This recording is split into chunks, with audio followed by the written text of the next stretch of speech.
Jared Johnson from Marble City Pharmacy joins us this morning on Help Monday. And before we get started with our topic this morning, what a beautiful gift shop you guys have at Marble City Pharmacy. I'm telling you, it looks good, doesn't it? I tell you what, it looks good. This right now it's a little bit in disarray because Teresa's getting the Christmas stuff out. Believe it or not, October, whatever today is, she's putting out Christmas. So it's there, it's ready. So come check it out.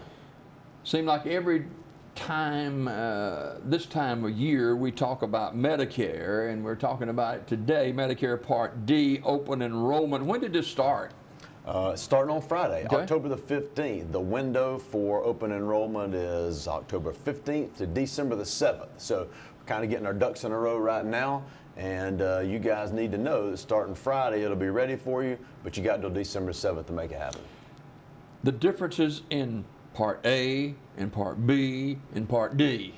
We go over this every year, but I do feel like it's important as we learn more. You guys need to know as much as you can about this.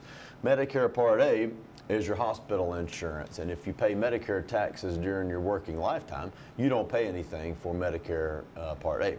Medicare Part B is I just call it your doctor insurance, but it's what you use when you visit the physician. It's what you use when you get lab tests done on you. You use it for certain types of supplies like diabetic supplies, and that will cost you some money. I think it's around $125 a month right now, somewhere in there, but it is adjusted based on your income. And then Medicare Part D, of course, which is what we're going to talk about today, is your drug plans. All right, the Medicare Advantage plan, what is this? Yeah, you can get where you have all those three things separate. You can have your Part A over here, your Part B over here, and your Part D or drug plans over here. But you can sign up for what's called a Medicare Advantage plan and bundle all those things in one. And when you do that, you cease using your red, white, and blue card, and you kind of farm everything out to another company. There are about 5 or 6 options, and then you have one card that you use at the doctor, the hospital, and the pharmacy. It sounds so confusing. Oh, it's already confusing. It's about to get a lot more confusing, yeah. That's right. What about, let's talk about the Part D plan, and this is certainly what we wanted to expound on this morning. Talk about that a little bit. Yeah, well, Part D, as I said, is just drugs, and so there are a number of options. It becomes confusing, as you said. So if you're looking at drug plans by themselves, then I think there are 20-something options this year in Talladega County. Depending on the county you live in, it determines what your options are. But anyway, in Talladega County, I think there are 20-something options for drug plans alone. If you wanted to go with one of these Medicare Advantage plans, I think there are maybe 7 to 10 options among 5 different companies. So you add those up, you got a minimum of 30 options for what you're going to sign up for your drugs for next year. Do you have to have a Part D plan? Man, that's a good question. You don't have to have a Part D plan, and I'm glad that you brought that up because I get this question all the time. I had somebody last week, this is the scenario. I take 3 medications. They cost me a total of $25 or $30 a month because they're not expensive medications. Why should I purchase a plan that costs $30 a month and then pay a $5 copay for each of my medicines? In other words, my medicines are so cheap, or either I'm on no medicines, that I don't need this plan. Great question. Let me give you a couple answers to that. Number one, for every month that you delay signing up for a Medicare drug plan, if you're eligible for Medicare, you have to pay a penalty.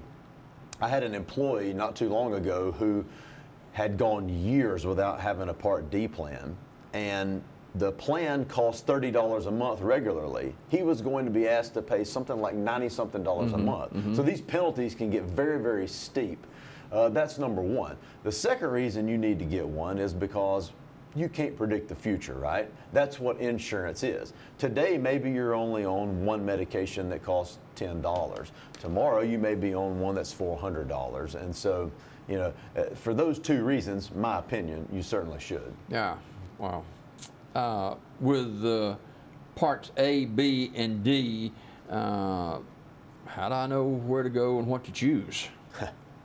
Well, choosing between plans is difficult. The number one factor in choosing a plan is the medications that you take, right? So each different plan has their own formulary.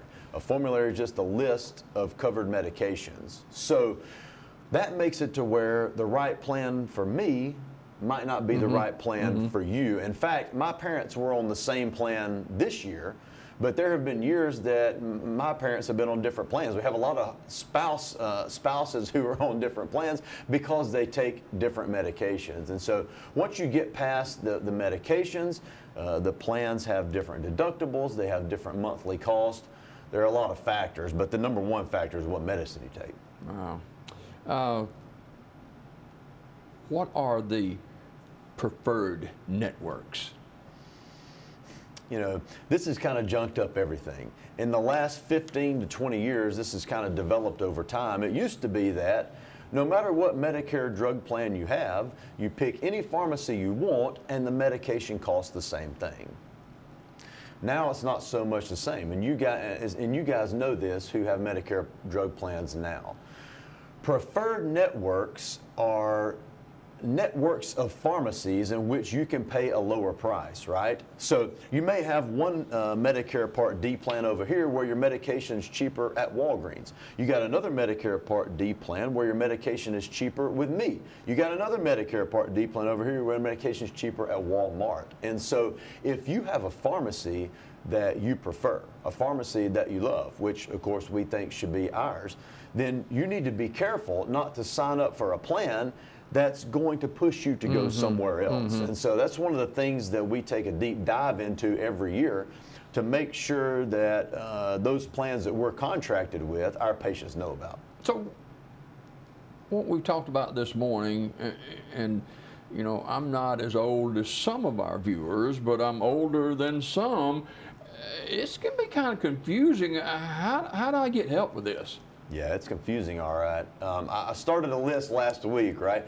Usually we start getting calls about this in August, but the information's not available till October. So I have a list literally right next to my computer of patients that I'm going to research this stuff for.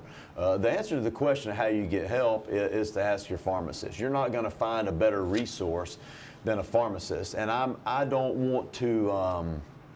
I want to be careful with this because I don't want to throw anybody under the bus. There are all kinds of resources to help you choose a Medicare drug plan. You'll find a person over here who works for the state. You'll find a person over here who sets up down at the community center.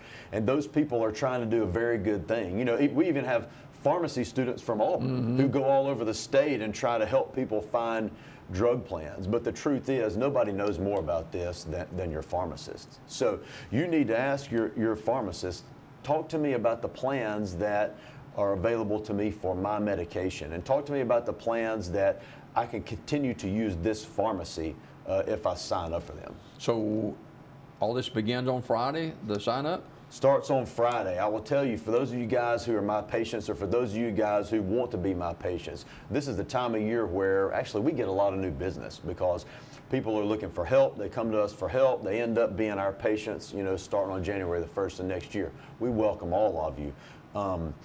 We're just now getting our ducks in a row. And as you can see by the empty seat, my brother's on vacation this week. What a time for him to be on vacation, right? I tell you. So we will get our ducks in a row on this in the next couple of weeks. We'll have fantastic information for you starting then. And you got until December the 7th to make it happen. Your plan will take effect on January the 1st. All right, before we go this morning, touch a little bit on the flu shots. Is that available right now? Yeah, been doing flu shots since probably early September.